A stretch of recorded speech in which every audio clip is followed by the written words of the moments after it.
Ikinagalak ng mga Caviteño ang isinagawang town hall meeting kay senatorial candidate Pastor Apollo C. Quiboloy.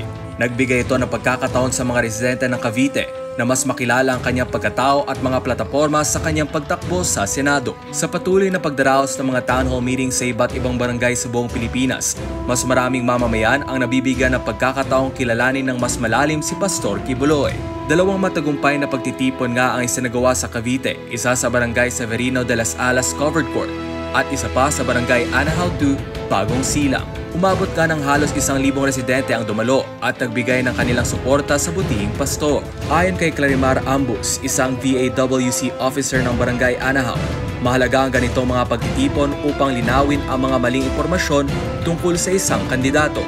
Aniya, hindi ko lubos na kilala si Pastor Quiboloy kung hindi kayo pumunta dito upang ipaliwanag. Ang pagkakilala namin sa kanya ay kabaliktaran ng unang sinasabi nila. Siya pala talaga ang kailangan nating iluklok sa Senado upang may taguyod ang ating bansa.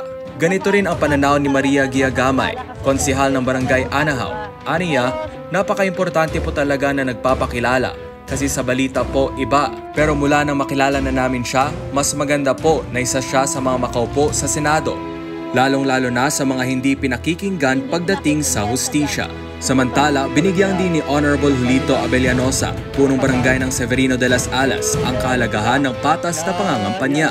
Importante po talaga ito dahil nailalabas sa mga kandidato ang kanilang karapatan na ipakilala ang sarili at ipahayag ang kanilang plataporma.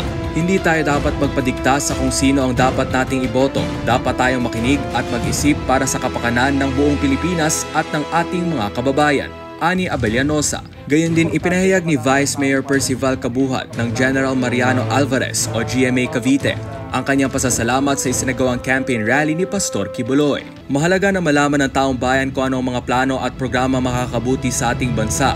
Mas gusto ko na ang mga kandidatong may hangaring maglingkod ay nabibigyan ng pagkakataong ipakilala ang kanilang sarili. Sa ganitong paraan, malalaman natin kung paano sila maaaring makatulong sa ating bayan. Sa pamamagitan ng patuloy na town hall meetings at direktang pakikipag-usap sa publiko, patuloy na pinakikilala ni Pastor Apollo C. Quiboloy kanyang mga layunin para sa bayan. Ipinapakita nito ang kahalagahan ng patas at bukas na pangangampanya upang mabigyan ng tamang impormasyon ang mga botante sa darating na halalan.